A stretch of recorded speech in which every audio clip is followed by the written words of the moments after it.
Okay, welcome everybody. Thank you so much for coming here in to join us this evening. So we are joined by our wonderful guest speaker this evening, Dr. Rosie Lavan. Dr. Lavan here is from the School of English, and she is an assistant professor in Irish and British literature. So any of you who are TSM English and history students, you might be very familiar with Dr. Lavan from some of her lectures. So today Dr. Lavan is here to talk to us about women literary figures and history, and kind of gaps in the narrative, and looking at poetry to see how women kind of forge their own place in literature. So the format of the talk is, now I'm going to hand you over to Dr. Lavan. If you have a question at any stage, we're going to do a Q&A at the end. So you can message Terence privately, or you can message into the chat. If you would rather ask Dr. Lavan the question yourself, you can jump on at the end and just let Terence know that you have a question. So I think I'm after breaking up there. I should be back. So you can send Terence your questions if you want to ask. If you don't want to ask them, and then Terence can ask them himself at the end, or else you can have your question asked yourself. So without further ado then, I'm going to pass you over to Dr. Lavan to get us started on the talk. Thank you so much, Shane.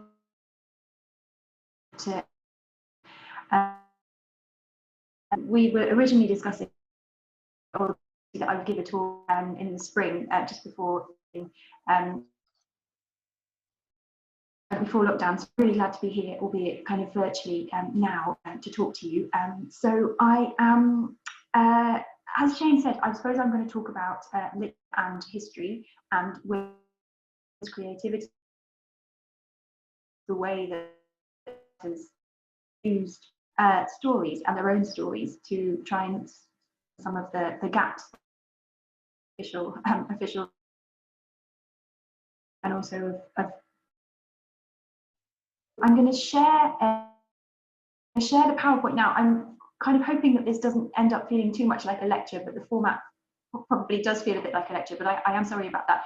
The things I want to try and do to counterbalance that are that I'm going to allow myself to be a bit more subjective than I would be ordinarily if I was teaching, or if I was, say, giving a conference paper at an academic conference. Although I should say that this is what I'm going to talk about is actually something that I'm writing about at the moment for a chapter of a book I'm working on about personal experience and collective experience in Ireland in the 20th century. So this is kind of research, but at the same time, it's really nice to have an opportunity to speak about it in this kind of forum. So yeah, okay, so I think that's an important thing to say. I will try now and share my screen. Here we go. And we are going to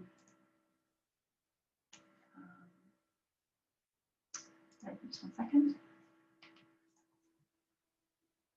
Okay, great. So I hope you should be able to see. You should be able to see what I would like you to see.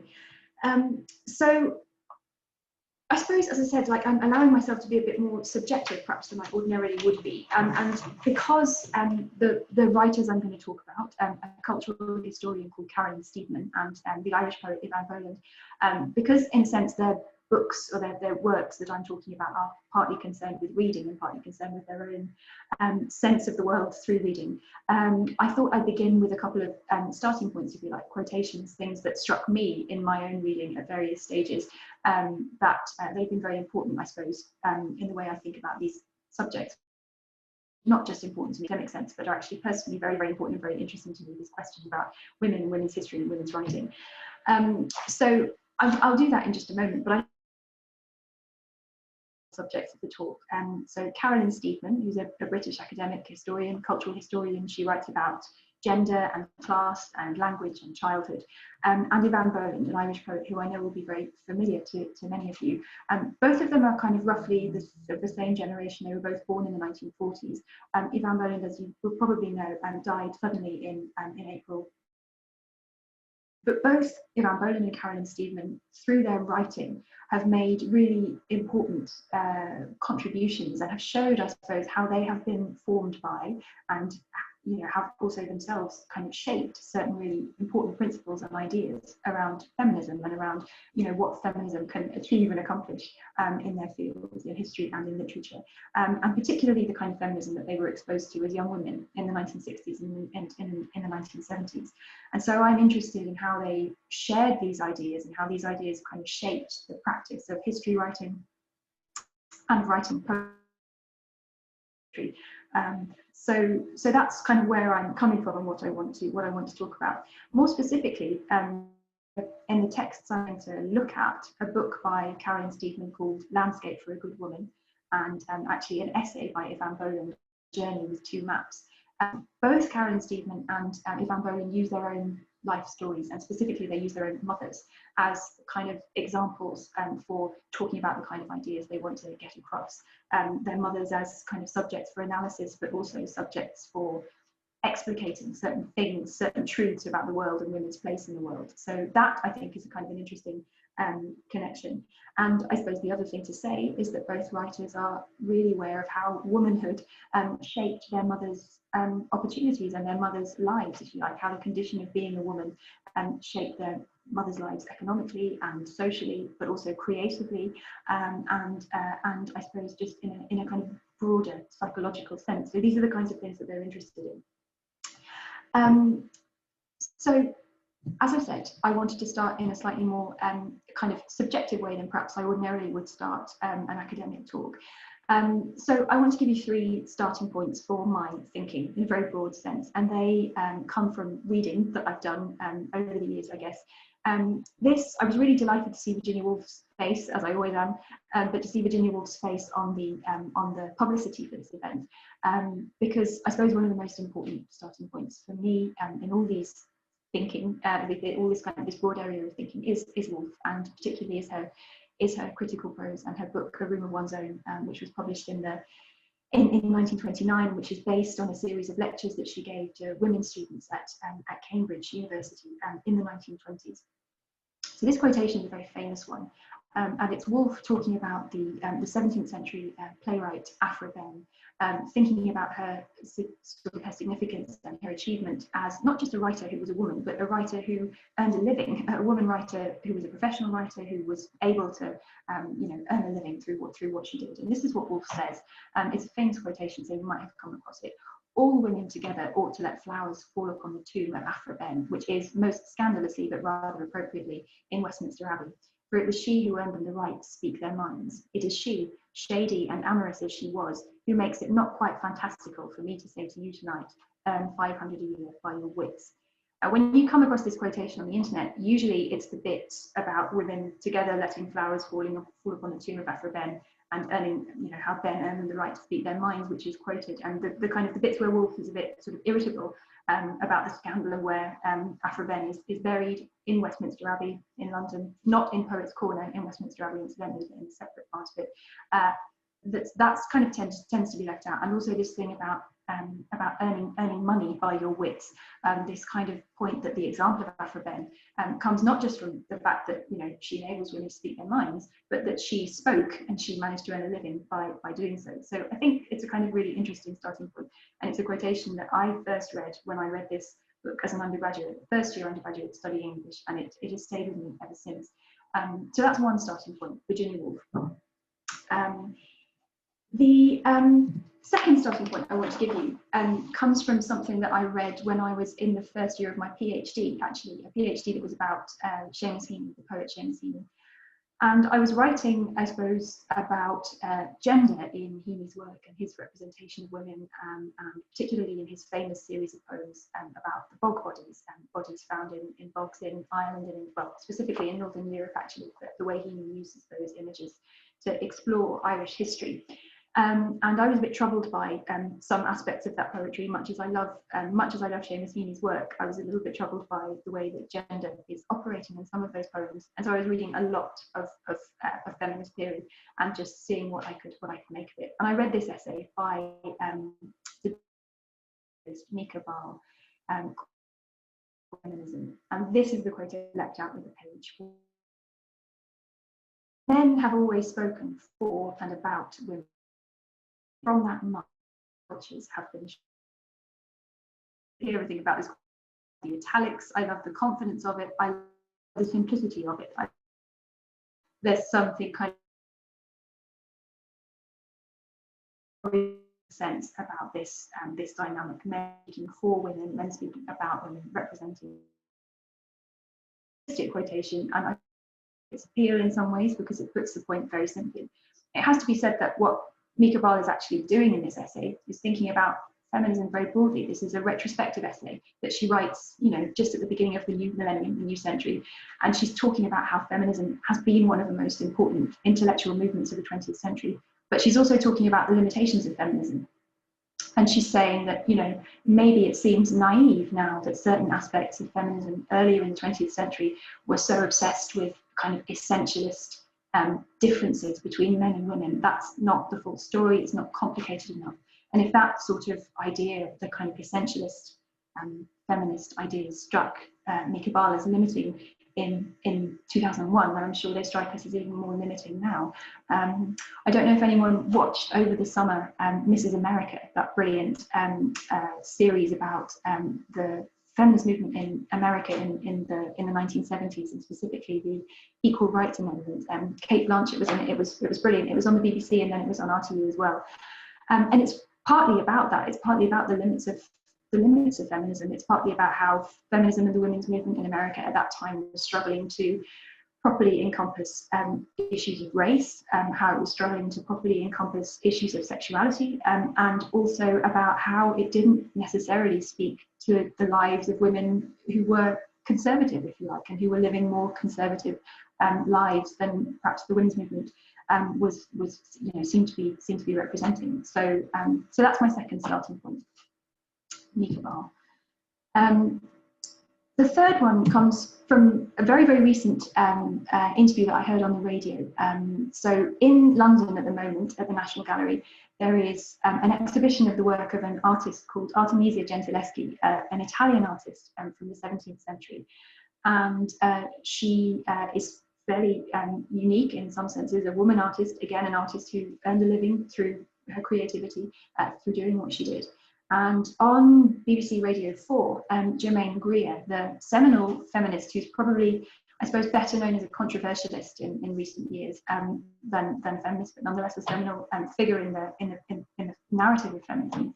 Germaine Greer was interviewed about Artemisia Gentileschi on the radio because she had written about her in the 70s when she was writing about women artists and creativity and so forth. And I thought what she said was really, really interesting. So this is an extract from that interview. So Germaine Greer is saying, first of all, that, you know, there's girls who are studying art at school, passing through lines of figures that have nothing to say to them. You can't do this. So she's, you know, where are women's lives? Where are girls' lives represented in art? And then the interviewer said to her, but haven't people like Tracy Emin beaten through exactly what you're saying? Tracy Emin, as you may know, was a kind of she kind of burst onto the art scene in Britain in the late 80s and 90s as one of the young British artists, and did all sorts of kind of provocative and interesting things. Like, for example, one of her famous works of art is a tent, which she embroidered with lots of names, and the title of the work of art is Everybody I Have Ever Slept With. So the names are all the names of people that she slept with. And then famously, one of her other works of art is a work called My Bed, which is an unnamed bed, covered in all sorts of things, stains, things around the bed, you know, condoms, medication, drink, everything, based on a period of time when she was very, very depressed and she couldn't get out of bed for 4 days, and all she did was drink in bed, and then she exhibited the bed as a work of art. So this is why the interviewer says, well, you know, Tracy Emin, she's a very successful woman artist, look at what she's done. And Germaine Greer doesn't really like this. She kind of scoffs. And she says, well, I wish that Tracy Emin had broken through this, but look at what she's had to do. She's had to cannibalize her own life. And Greer says, I'm not supposed to object to that, but I do a bit. She's had to use her life as her raw material. That's not fair. I won't have that. And then the interviewer says to Germaine Greer, but that's her choice. And Greer kind of pushes back against that and says, well, is it her choice? Would anyone have cared if she didn't do it? I don't know. And then ultimately the conclusion we come to is here, the interviewer saying, you know, are you saying that to get recognition as a female artist, you have to go to more extremes? And Greer says, you cannibalize yourself. That's what they want. It's pornography in another sense. So it's kind of classic Germaine Greer. It's straight talking. It's not accepting things.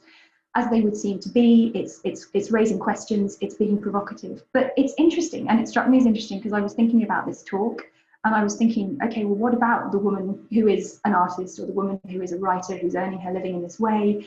And what about this question of the status of a woman's life as subject matter? You know, what do we do about that? What do we think about that? Should it be off limits? It was often a kind of an easy way of diminishing the achievement of women's work or women's writing, to say that women simply write about their own lives and their own experience. But obviously, it's valid to draw on your own experience in your creative work. But it's a sensitive issue when we're thinking about women's writing. So that's my third starting point.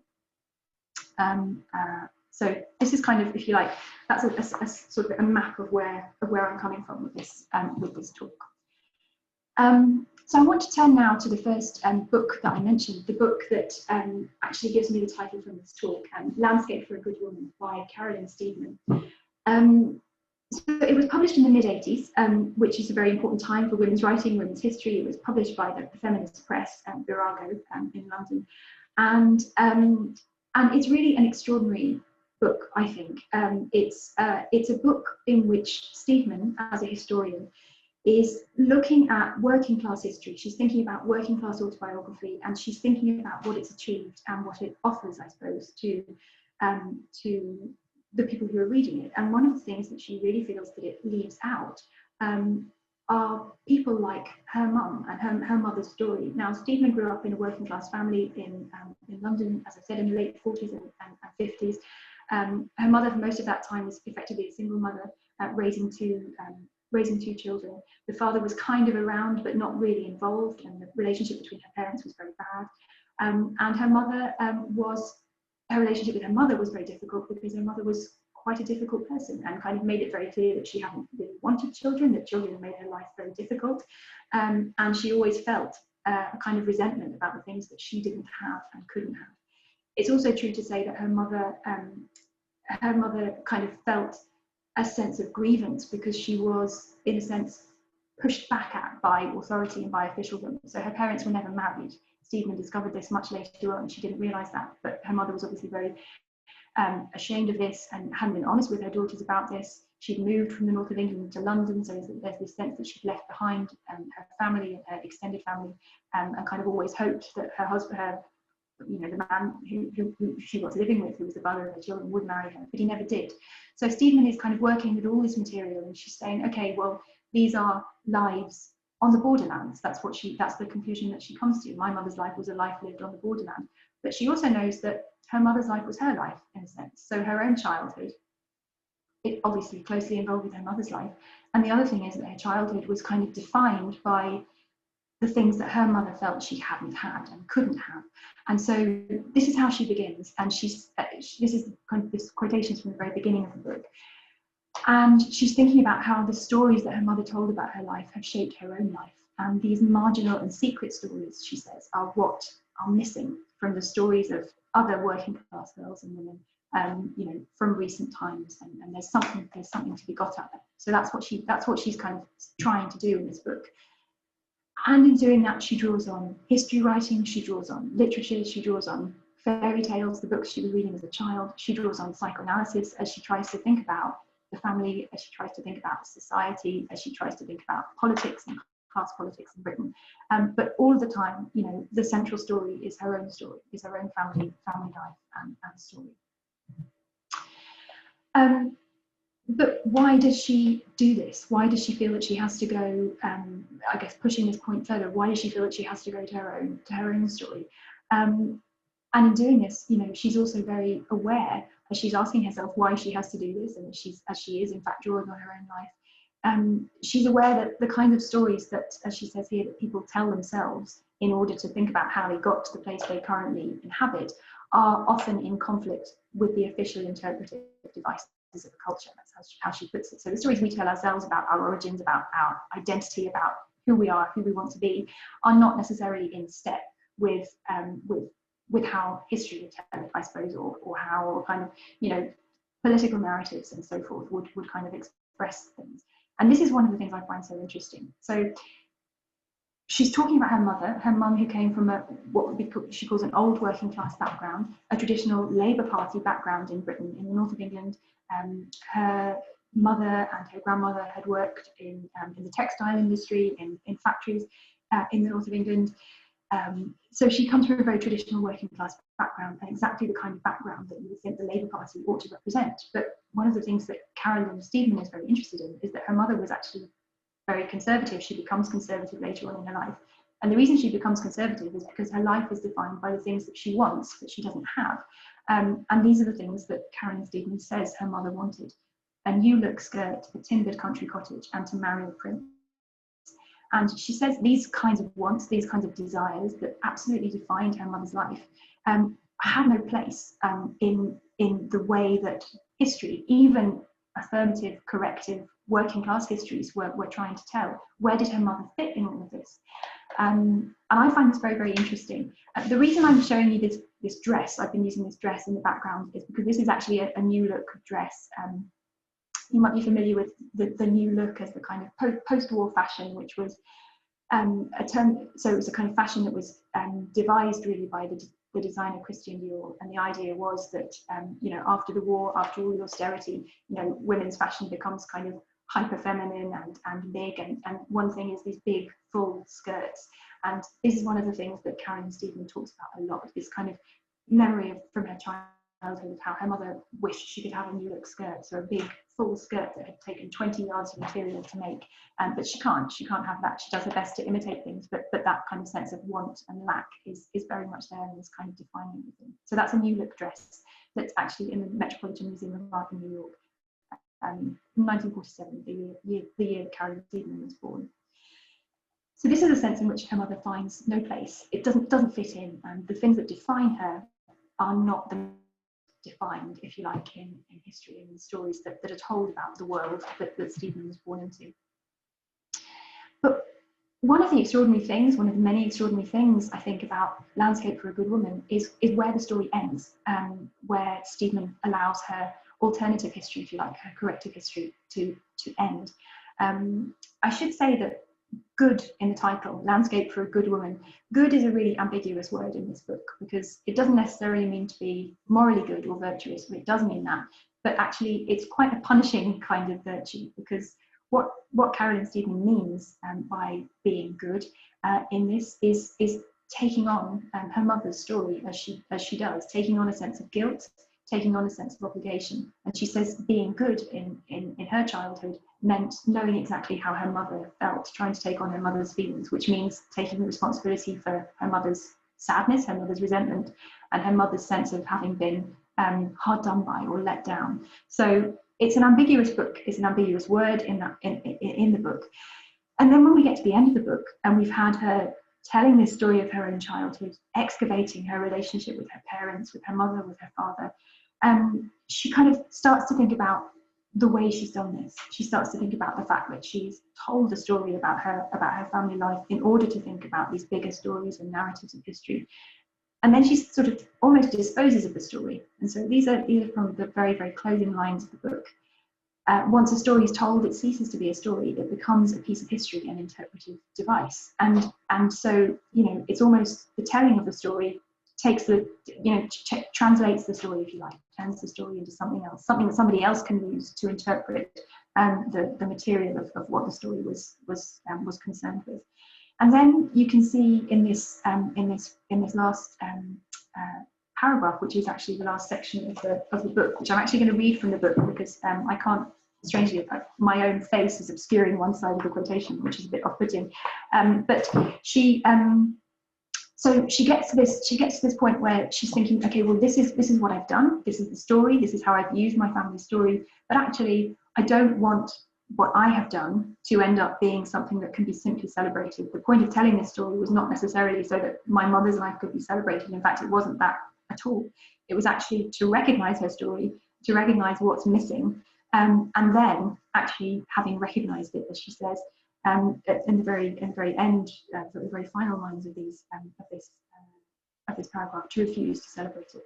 So she says, I must make the final gesture of defiance and refuse to let this, so her mother's story, her family story, be absorbed by the central story, So she's not told this story in order to kind of get it into the official central narratives or histories of working class childhood, working class autobiography.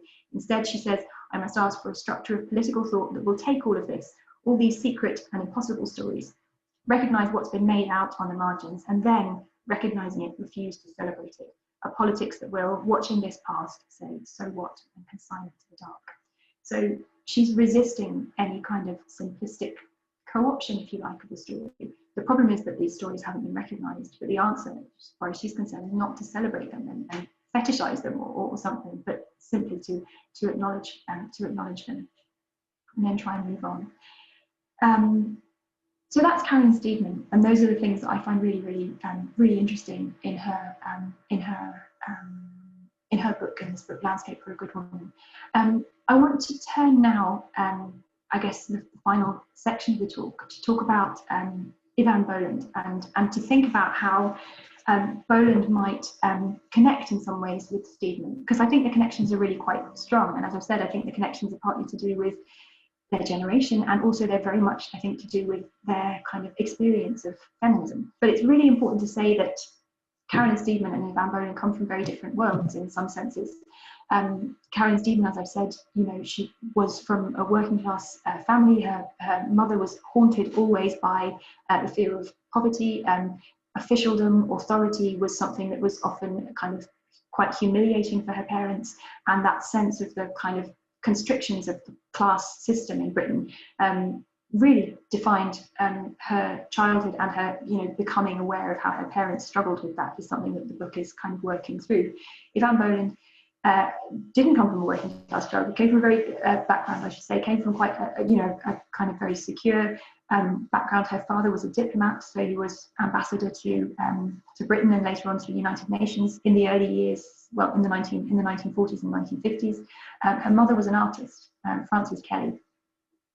So this kind of mixture of a kind of a sort of a very, in some senses, a kind of establishment background, and also a creative background. And her mother, in contrast again to Karen Steedman's, very difficult relationship with her mother, Ivan Boland says, says, as she says, it's a flat statement, but it's a true statement. My mother was my hero. So we're dealing with two women whose relationships with their mothers are very different. But one of the things that really links Steedman and Boland is that they both make the decision to use their own stories as they try to address what's missing when they look at the world that they work in, whether that's history or in Boland's case, poetry and literature.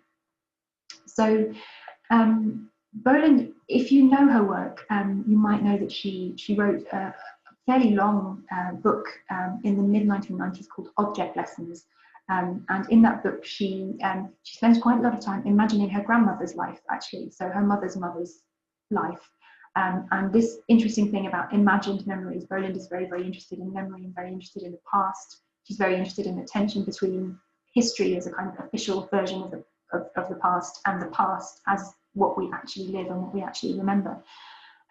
So by the time she comes to write this essay that I'm going to talk about, A Journey with Two Maps, which is published in 2011, she's already done quite a lot of this. She's already done quite a lot of this using of her own experience as she's thinking about poetry and thinking about how the tradition of Irish poetry is an overwhelmingly male one, and also a tradition that's absolutely obsessed with the national past and with the kind of politics of the national past. And so Boland wants to know, where is a woman's place in that? And not only where is a woman's place, but also where is the place of subjects which relate to women's lives? A bit like what Germaine Greer was saying about girls studying art at school. Where are the examples? Where are the women artists? Why don't we know who they were? They were there, they existed, but where are they? Why aren't they visible to us?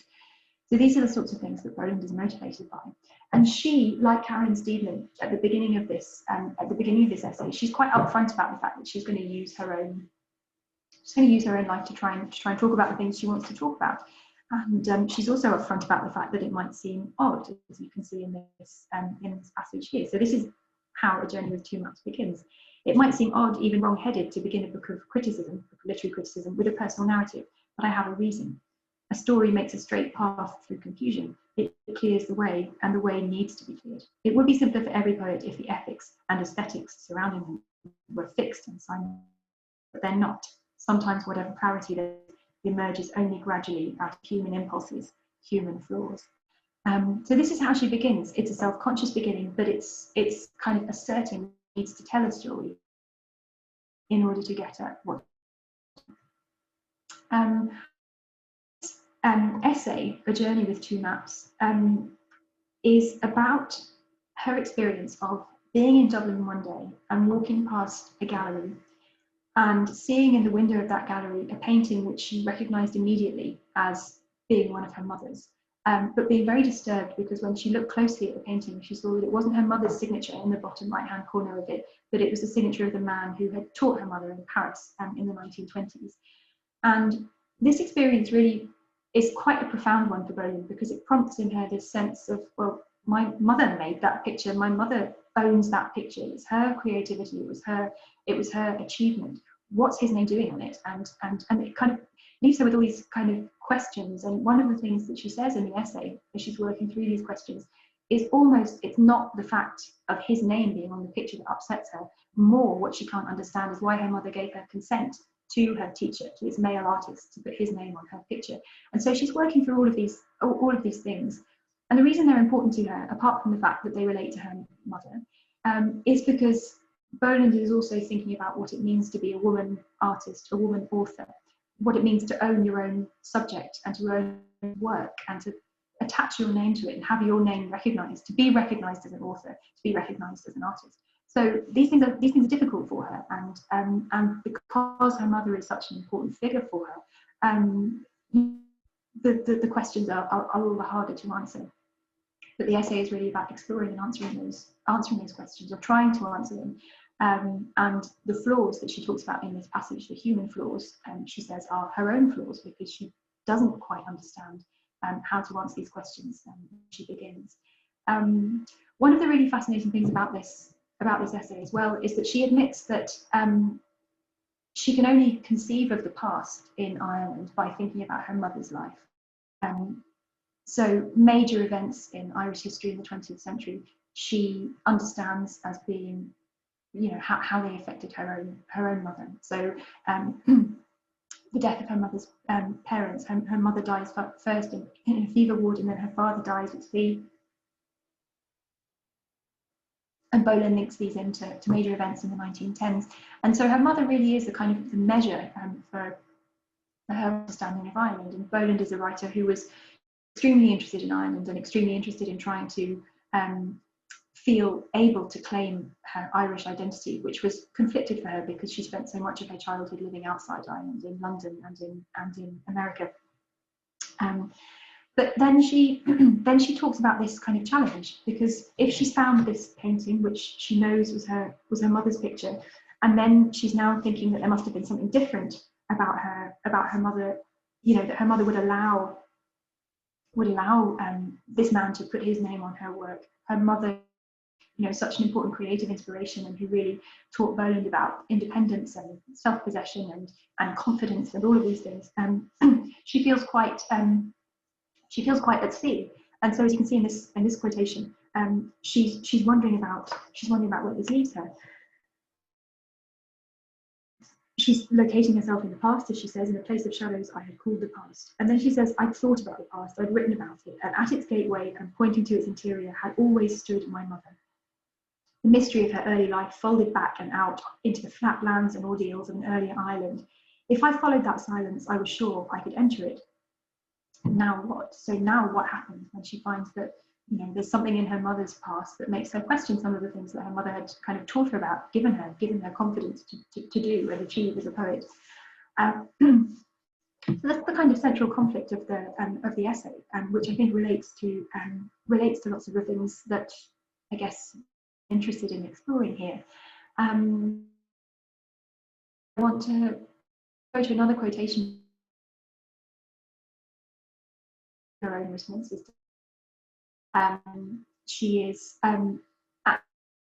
to kind of think about what she calls reconstructing an inner world. So reconstructing a world of feelings and a world of decisions, I suppose, that once they necessarily have access to decisions made by other people, decisions made by her mother. and so forth, and the kind of the inner life of her mother. If you know Boland's poetry, or if you've read about it, then you'll know that one of the really important achievements to find a what we might call kind of inadequately the ordinary experience of women, if you like, to kind of make a place for that in Irish poetry. So to write about motherhood, to write about domestic life.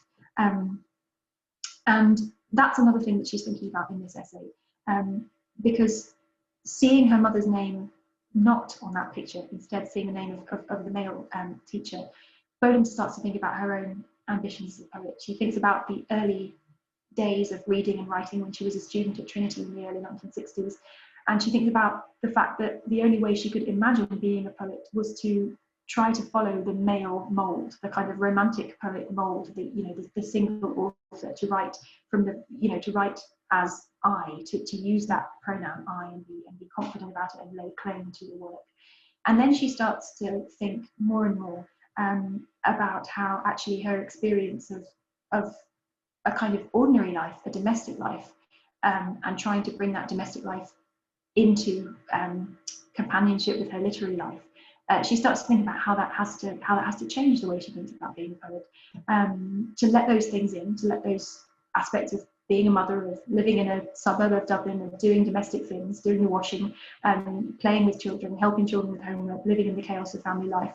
That has to change how she thinks about being an author. And when she recognises that, she realises that maybe she has to think slightly differently about the contexts of her mother's life and her mother's decisions as an artist. And so this is kind of one of the important conclusions that she reaches in this paragraph here. It's almost impossible to reconstruct an inner world.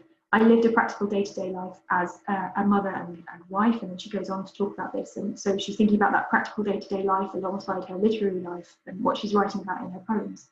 But she says because it's difficult to recreate that inner world, what she'll try and do instead is create a tableau, a small stage set of an inner world. And this is where she comes on to how these ideas of authorship relate to her daily life. So this inner world that she tries to recreate, a place where ideas of authorship occurred in an atmosphere as vivid as any view I saw outside my window. If I were to describe it accurately, it would be a silent mine, but for the sake of the argument, I will give it words. There are hazards in this. It means I have to create an artifice to replicate the way I built my thoughts, as though they happened in sequence, which they didn't. Nevertheless, this seems the only available method, the only way of getting at the subject of mystery, how one poet is made and how an aesthetic grows in silence and doubt. So why does this matter? How does this relate to Stephen? Well, because again, you have a writer who is being quite self-conscious about the process of writing and about using story and using personal narrative, which in itself is an artifice, however much it's based on actual experience. It's making something out of what happened. What happened itself is irrecoverable. So the writer tries to construct something out of it. So that I think is important because it relates to Carrie and Stephen. But I think at the same time, they're two very different writers, because Boland is, even if she's aware of having to create artifices, having to imagine memories, having to construct or reconstruct certain things, she's not like Stephen in the sense that she's not saying she wants ultimately to dispose of that story and for people to say, so what? She actually wants the recognition to do something different. She needs this, she needs these ideas, she needs these stories, she needs this sense of being able to creatively occupy the past to underpin her poetry and to underpin the kinds of things that she tries to do in her poetry. Whereas Stephen, I think, has a slightly more, I suppose perhaps a slightly more aloof relationship with this idea of story and reconstruction. It was necessary, it had to be done, but it wasn't necessary. It was only necessary really because without it we weren't understanding history as we perhaps should have done. We couldn't correct or see things as fully as we should. And that's true for Boland too, but as I say, she kind of wants to carry it further. She needs to for her poetry. And I think it's worth thinking about the secret and impossible stories that Karen Steedman talks about at the end of her book, and this idea of silence, these ideas, I should say, of silence and doubt that Boland leaves us with. as she starts to think about the fuller world that a poet lives in, the context of the woman poet's life, as well as the life itself, as well as the work itself. So I'll leave it there, I think, and I hope that some of these, well, I hope it's made sense, and that there might be some, I'll be very, very glad and interested to hear your questions and to hear your thoughts. Just before I finish, I should say that the painting in the background is actually a painting by Yvonne Bowen's mother, by Frances Kelly. It's not the painting that she describes in the essay, but it is one of her paintings. So yeah, so I'll stop there. Thank you very much.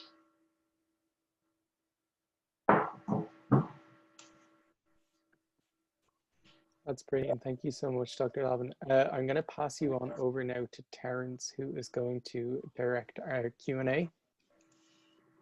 Hi, yeah, I'd just like to start off with a personal question. I found it really interesting how you contrasted the experiences of ownership where Germaine Greer almost critiqued Tracy Emin's unapologetic sense of here is what I am, and a quite an honest portrayal of what she was going through, like experience-wise, compared to Evan Boland's mother, who in some sense was controlled by the circumstances of the time.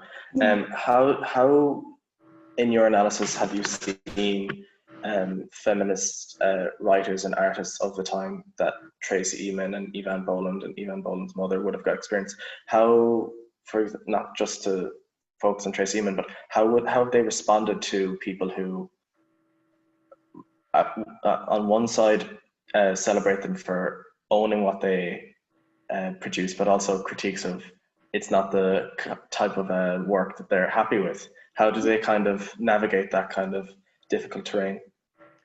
I suppose it's very difficult because for all of the artists we're talking about, all of these things are politicized. So actually, the first thing, if people ask those questions about Tracy Emin, they're asking her partly because she's a woman, and because and so the fact of her being a woman is part of the subject, but it's an inevitable part of the way the subject is discussed, and so that's kind of difficult. I suppose that's something that you can try to get out of, but it becomes problematic. I think Germaine Greer was trying to get out of that, trying to get beyond that when she was writing about women artists in the 1970s, including Artemisia Gentileschi.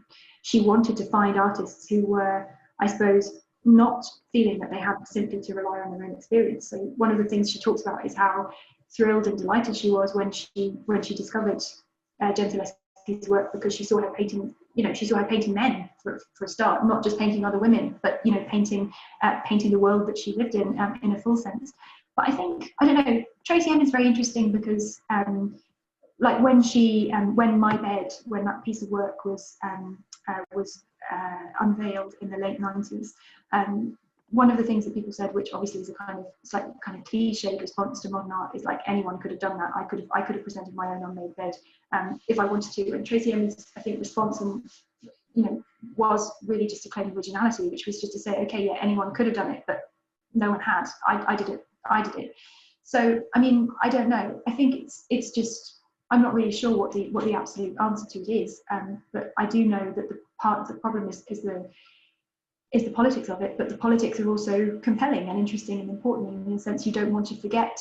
I suppose that's why the Mika Baal quotation is so interesting, about men representing women. You don't want to forget that part of the story, even if that part of the story kind of sometimes impedes the progress. I don't know if that makes sense. Thank you very much. Shane, I think you had a question as well. Yeah, I just wanted to ask you in terms of, like you were saying there about how these artists kind of tend to look at personal experiences. Do you find that a personal experience tends to be the most like evocative and kind of like it's the approach that is going to make the biggest impact, as opposed to looking at things collectively or trying to tell a collective narrative? Yeah, that's a really good question, and I think it's an important question as well, because obviously at the moment one of the kind of genres of writing which is becoming really popular again is the personal essay, and the sense of people like writing about their own experiences and giving access to them, and using the process of writing and the form of writing as as something that's valuable in itself. I guess yeah, I suppose it depends. I think it depends. I mean, I think personal testimony is always important if it comes from people whose stories have not been heard, and that's what I suppose that's where the kind of the force of this is lies, obviously, and that's a fairly obvious point to make. But that's why I think Carolyn Stevens' book is so interesting, because she is asking for that recognition. She's saying that even very highly original, important and seminal accounts of working class childhoods have missed things out. So, but she doesn't want to end up kind of venerating things just for the sake of them being venerated. So that kind of slightly sort of brisk and almost defiant act of recognition, I find a really, really interesting aspect of all this. Yeah. Thank you.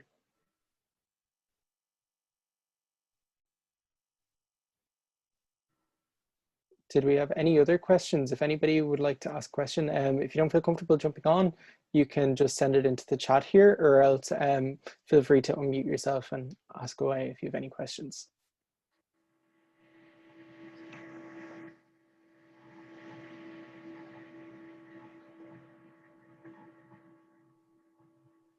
No questions, no. Okay, well, we're going to upload this talk online. You can find Dr. Lavan's email on the School of English department if you would like to email any follow-up questions, if you don't feel comfortable asking now. But yeah, so if you're interested in more DU history events, we have one coming up tomorrow. It's a historic cocktail class looking at some of the famous cocktails of the 20s, and get yourself an opportunity to make them. But other than that, thank you so much for coming along, and thank you very much to Dr. Rosie Lavan for joining us this evening for a fascinating talk. I really enjoyed it myself. So we really appreciate you joining us tonight, and thank you very much for that. Thank you so much. It's been great. Thanks. Thank you so much, Rosie. Thank you. Thanks so much, guys. Thank you. Thank you very much. Thank you so much. Thanks for coming, everybody. Bye, guys.